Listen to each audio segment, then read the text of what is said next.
Hello everybody, my name is Cassandra Charles and welcome back to another one of our STEMS videos. Today I'm going to be talking to you guys about our Benjaminas, or otherwise widely known as the weeping fig. They are actually a cousin of the fiddle-leaf fig, so they have very similar care requirements. They love bright sunny spaces and they don't like to be sitting in water for too long, so it's important to make sure that they do have well-draining soil. They love a good dry out period, but I wouldn't let that last for too long. I would maybe give it every two weeks, sounds about right, depending on how fast your area dries out. They do actually enjoy a little bit of humidity, so I tend to give them a nice good spray every once in a while just to help that, because I know a lot of our offices are a little bit on the dry side.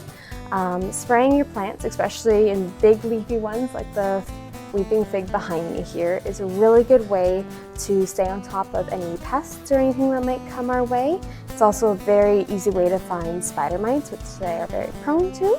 Sometimes the webbing is hard to see, so once you give it a bit of a spray, you have all those little droplets on the web, so you can easily find them and remove them, same as we do. They actually come from Asia. They do share some space with their cousin, the fiddle-leaf fig, in Australia, which is something that I find a little bit interesting. You can kind of see how the tectonic plates have shifted over the years and how they've kind of dispersed. They get to about 60 feet tall in the wild. They are quite a fast grower, which is fun. But here indoors, we do tend to keep them on the smaller side, so don't worry, we try to shape them nice for you guys and keep them looking full. Sign that your weeping fig is a little unhappy is leaf drop. So something that we do quite often, especially with our bigger ones and even our smaller ones, is we give them a good shake.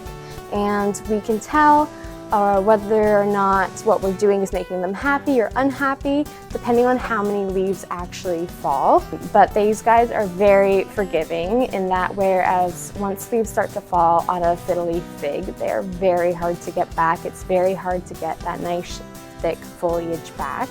But with a weeping fig, they actually do tend to come back. Like a branch or something that might look dead, we tend to just leave maybe for a week to see if something will come back before we chop it off, because they do tend to fill out. This guy actually does have a bit of a patch on the one side, so I just gently rotated him. So once the sun comes through on this side, that'll encourage new growth so it can refill out that patch. These guys actually come with a braided trunk, which kind of is nice. It adds a little bit of texture to the space. They are growing in quite popularity. A few new ones have been bred into the gene and now are available, some variegated ones, and then there's a triangular variegated weeping fig that you can get. Those guys are very cool, they're very cute. These guys don't like to be moved. Once you find a space in your home for the weeping fig to rest and he likes it and he's acclimated to the space, I would not touch him. People love to move them inside and outside, especially up here in North America.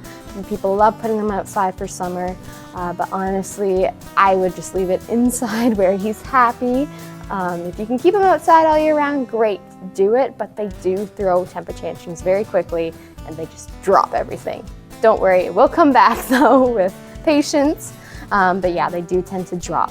They can also come in a bit of a bonsai form. So if you are interested in getting into bonsai, you can find the weeping fig or the Benjaminas kind of in a small, thick trunk. I've seen them, they're kind of cute. Have a great green day. Thanks for sticking to me and listening to me stumble over my words on occasion. Yeah, here at STEMS, we appreciate it and we love our work, and yeah, look forward to seeing you on our routes. Have a great day. Bye.